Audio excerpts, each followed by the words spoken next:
Dale here. I'm outside the British Film Institute. I've been invited as a special guest to the film premiere by Dr Kamran Qureshi.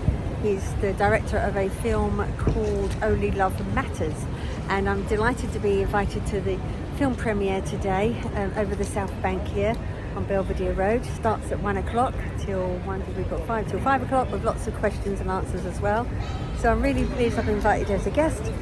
And the film is going to be amazing. It's the first film in British history to have intersex actors in it. Intersex means they could be born male or female, but they have other chromosomes of the opposite sex in their body as well, which is great. So it's a revolution.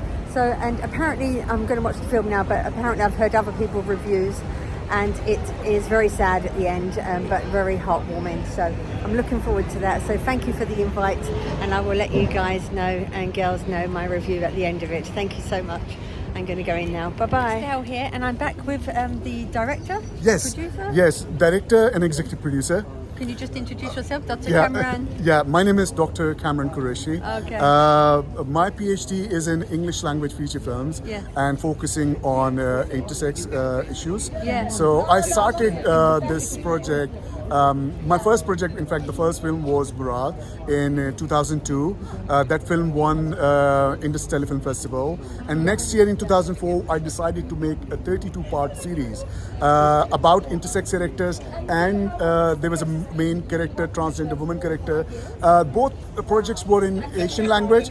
It went on air in UK, USA, all over the world. And then after 15 years, I was like curious that how these intersex people treated in Britain, in US. And then I decided to do a proper research. I wrote a proposal, started doing my research with the University of East Anglia, which is one of the top 200 universities in the world. And Professor Richard Hand and Professor Iram Qureshi, they are the one who supervised this research. And I got my doctorate degree on this very film. But it's a commercial feature film. It's a romantic. It's really bringing it to the forefront, isn't Exactly. it? No one really knows about exactly. it. And it's the first one in British history, apparently. Exactly. Yeah? And that was my doctoral question. I mean, that's why University of East Anglia allow me to do this research with them, obviously, to find out that my main research question was that as one of the oldest British film industries, one of the oldest film industry in the world, why we haven't made any film so far on the project. And then that is the question. Obviously, it's a taboo subject in the society, and we still don't accept. But intersex people are different when it's compared to LGBT. So intersex people born with biological, characteristics, which is not typically fit within the definition of male or female. And that's what, obviously, there are many other elements which we cover. One of the main important elements is that in Britain and in America and many parts of the world, we are operating these babies at the time of birth when they cannot decide it's a male or female, and then they operate and make them a girl. And now the my message from this movie is that let them live and grow and decide later when they'll be able to. How you are. And decide later Exactly. yourself. It's their body. It's my body. Let me decide about my body instead of, They might want to live the way they are. Exactly. That's fine as well. And they made several errors already. And people were committing suicide, blah blah, dear. and which we really want them to give them a space. Yeah, the physical and mental health is so connected. We've got to let them make their own decision later on. We're at the British Film Institute in London. Thank you so much for inviting me today. Thank you. Anything else we want to say? There are two different locations. One is in the Great Indian Desert. It's a small portion. We shot in India and Pakistan border villages. There are 6 villages. You will see beautiful images, and 90% of the movie is shot in UK.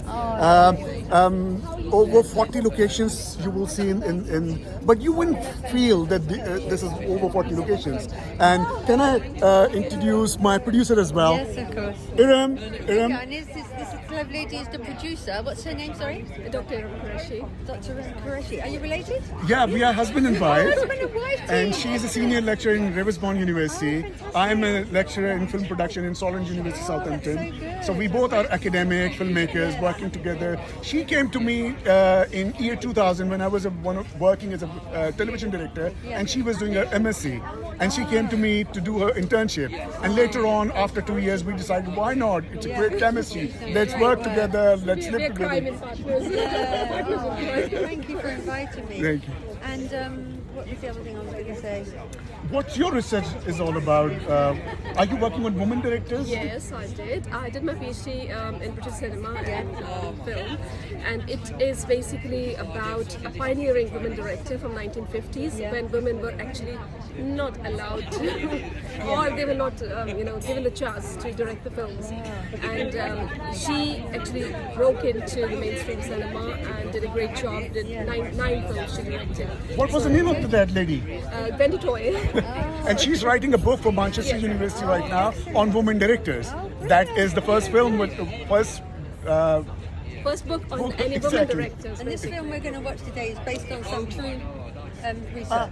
It's inspired by true events, but it's not based on any person's life. It's a fiction story, but what we are portraying is the true, what is happening in real life with the intersex people. Okay. That's what the obviously main purpose is. Brilliant. Thank you for inviting Thank me. you so I'm much. looking forward to watching it. Thank you. It was shown in Marbella, was it? Marbella? Yeah. World premiere was in Marbella, and we're going to show you the Marbella's Only Love Matters, yes. clips as well, and we'll provide you the clips I watched so you can. some of the reviews, yes, and some of of them people were very emotional Yes, at the end. of course. Wasn't They were crying. Yeah, Tears that's to their right. eyes, so I Thank look you. forward to it. Thank you very much. Thank You're doing you. a great job. Thank you. George and another main actress there being interviewed, and I've just been interviewed. Great, and we're about to start. Well, thank you so much. Everyone's getting interviewed. So excited to see this. Brilliant.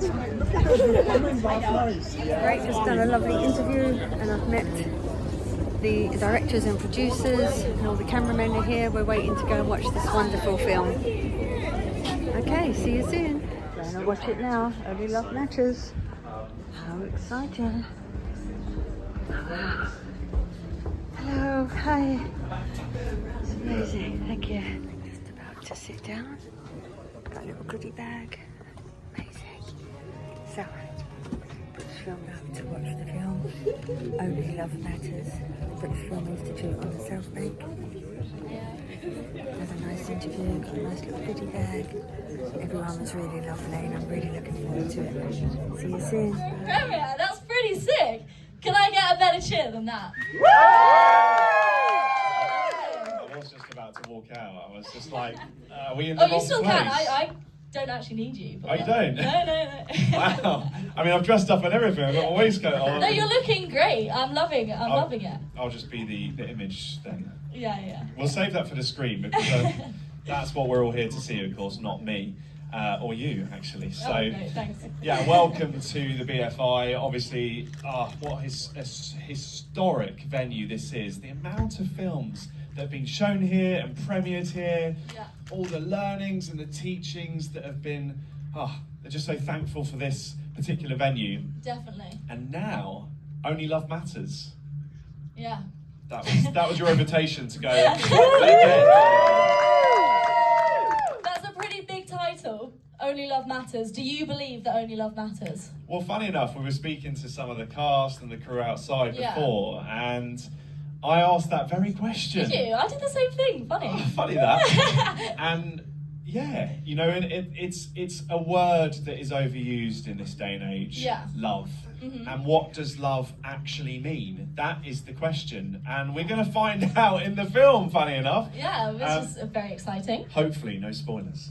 Well, that's the thing. That's the plan. But yeah, we're going to explore that subject about what love is about and what it means. But what does it mean to you, Tatiana? That's what I want to know. Oh no! I've asked this to so many people and I have no answer in my head. I feel like love, I don't know.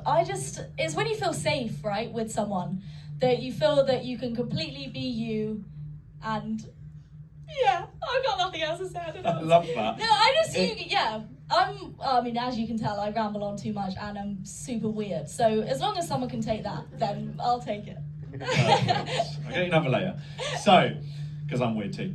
The subject of love, I think it's a very good point. It's the one subject that you can put in a presenter's mouth and you can say, talk about love. And it's the one thing that they'll ramble. You could be the best presenter in the world, and that particular subject will just give you all types of words and Yeah, imaginations and thoughts and feelings, and it's not something that can really be orchestrated because it's something that is so personal to each and every person that's in this room. And it's a big word as well, that it means so much to every different person. Exactly. I think love can mean everything to different people, you know?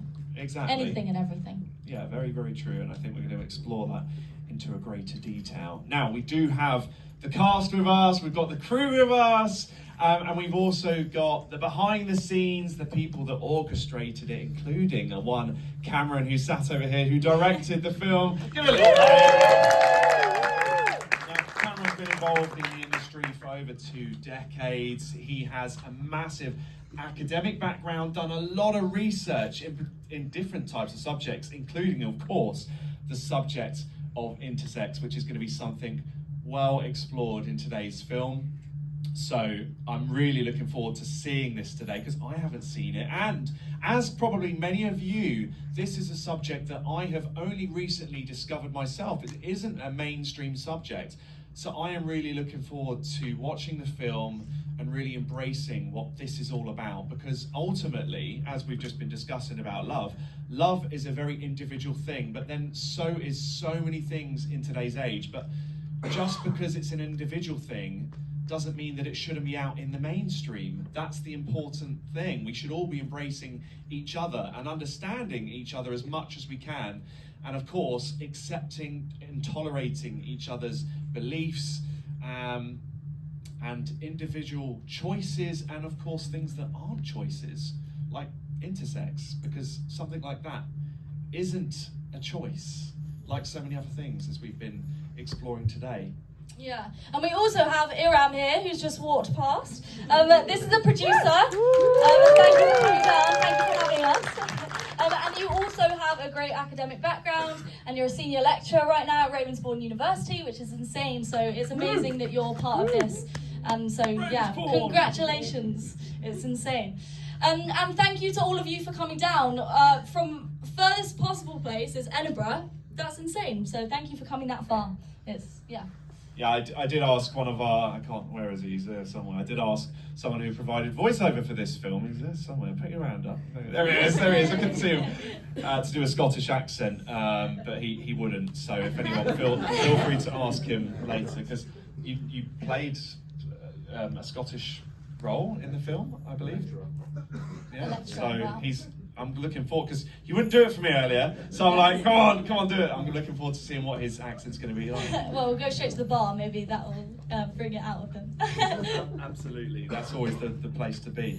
So, coming up next. Yes, we're going straight into the interviews from cast and crew on set, which, sounds exciting. So let's We're going to explore just a little bit about behind the scenes, the background about the film. You're going to understand a little bit more about I don't know how to say it really, but the groundwork. Someone told me the word earlier. Someone used the word groundwork. This is the groundwork.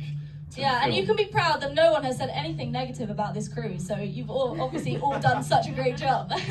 So well done. Perfect. We're going to take a look at that now. It's definitely quite nostalgic, I think, because we've all aged since then. I feel like I was so young that I feel like I was so young. And your hair's grown. I mean, my hair's grown, and my hair's grown. Like, I feel like we were all quite a lot younger, like 3 years younger. Speak for yourself. It's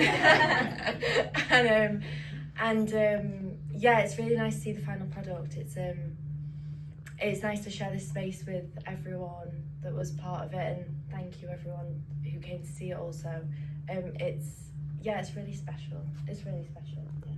Amazing. That's Great so answer. good. Yeah. Couldn't have said it better myself. Take every ounce of ability that you have. And so a lot of actors will draw upon that experience to be able to inject into something like this. So how did you take that subject and really hone it in? I mean, that question I think should be answered by every one of you, because you've all had to go on that journey. So we'll start with you, Josh, just because obviously we're talking to you at the moment, but I'll put that question to all of you, I think, individually, because it's been a journey for you all that a lot of actors don't have to go through in their careers. So are you talking about how long it's been? I think, yeah, that was quite a long question. There was a lot in that. It was more of unlike some of the others, because I think Darren is just there to serve the purpose of being a supportive partner. And I like to think that if I was in that situation, I'd be the same. So I didn't really feel like it was much of a difference from who I am. But yeah, I think that's. It wasn't much of a journey for me to find that character. But obviously, it's an important one that needs to be in there. Yeah. So, yeah. What about you, Emma? Oh, to me, I've just been listening. Yeah, I think I'd agree with you, actually, Josh. I don't feel like there was much of a journey to go on for me. Yeah, I think how I approach any work is just to take parts of myself. I like to think that I'm not that moody or quite that mean. My partner's here, so maybe they would disagree. Like, it's a famous thing in the industry. You hate watching yourself. You spend the whole time going, "Oh, that was a bit shit. I could have done that better. I could have done that better." But in terms of like researching the role and looking into it, I mean, it was phenomenal. I was aware of intersex, but like many of us, I didn't know any of the details of the issues they deal with, and kind of learning that and experiencing and looking into what they went through and talking to people. I mean, me and Cameron had a lot of chats about what it is to be intersex, and he's so knowledgeable about the subject that it was phenomenal to have this kind of wealth of knowledge on set in front of us and directing us and guiding us through such a hard journey. At what point did you read the script? Like, did you, as soon as you got the part, then did you read the script, or was it before you even got the part? Yeah, so I mean, I read the script as soon as I got it. We had like a quick brief read-through on Zoom, which was sort of how we all kind of met each other. But again, because it was in COVID, you know, there were so many restrictions on how much time we could spend together. And unfortunately, unlike a lot of filmmaking experiences, we couldn't really get to meet and work together in that sense. But because Iram and Cameron were so organised and did arrange these Zoom meetings for us, it meant we got to explore the text together, and it meant I could then go away and take the script and look into what will be important, because it's not just the internet sex experience. What Ryan goes through is also a lot similar to the trans experience, and so it was complex and interesting to get involved in. That's great, thank At you. this point, in Britain, it's in America, in Australia, and other part of the world. At the time of birth, the medical establishment and doctors, they are trying to remove genitals and force them to join either male or female. And this is what exactly the message of the movie is as well, that let them live, those babies, until they'll be able to decide about their bodies themselves. Because once their genitals are removed, obviously they're not going to get back. And this is really a painful element to understand, that what my parents or those doctors did with my body, and the kind of procedure they applied on me, I cannot recover, because, and it's not just one surgery. Many intersex children, they have series of surgeries till the age of 11, 12, and then obviously they have the trauma they have been through and they carry throughout their life. I just want to add one more thing. Obviously, it's not directly related to the subject, but we have here Edward Windus, my old friend. He was my teacher in London Film Academy as well in 2010, when I decided to learn filmmaking. Although at that point I directed 10 TV serials already till 2010. And obviously I would probably, when I would like to hear Edward's voice about the subject and the reflection, of course, that how they feel. And also there are other academics as well here from Riversbourne University and other institutions. I really like them to reflect, and if they like to ask anything. Hi everyone, it's Dale here. I just watched the film Love Only Love Matters, and it was so good. I did do an interview with them, with their reporters, and they will put that on social media soon. They interviewed me and a few other people to get some feedback on what we thought, a review on the film. But just to let you people, good people, know, the film was so good. the actors and actresses, this was their first main part they've ever had, so they were so good, so natural, they put so much into it, and they had to play different parts, so they were so good. I'm so impressed with that. I thought they were all experienced, but some of them weren't. And not only that, the story, I'm so pleased intersex is being put with this film into the forefront, so people will have more compassion for people. You know, not everyone should be judged as just a man and a woman, that there are intersexual people out there, and they need to be have some compassion and consideration, not to judge a book by its cover. So and they should also be given rights to stop my phone then. They should also be given equal rights in sports and work and things like that, because one of the main actress wanted to do volleyball, but they wouldn't let her. They should also have equal rights on marriage if they want to get married. Doesn't matter who you marry, whether you're man or woman or intersex, they should have equal rights. And especially with sport. I mean, I play sport with a load of men. I play goalkeeper with a load of men, but some intersexual people are not allowed to, because it's like, no, you're actually a man when you want to play volleyball. So that's wrong. So hopefully this film will bring more compassion into the world and up to the forefront. Please have consideration. And not only that, years ago they used to change their sexual orientation. The doctors did. So if they had more female organs, they would change them back to female. They didn't really encourage it, because it's more difficult to make them into the male organs, because there's obviously a lot more surgery involved with that. But now with this film, we're trying to get them to say, just let them grow to the certain age, like 11 or 12, and they can make their own decision about whether they want to be male or female. So they may have more male parts, but some of their chromosomes might be more female. So let them make the decision when they're mature enough to make that decision themselves. So hopefully society will not just make that decision for them, because some of them, it really affects their mental health if the doctors, the health system has made them a female when they actually want to be male. So this film is really exposing all of that. So great. So watch it when it comes out, and love to you all. Thank you. Take care. Like and subscribe and share. Bye.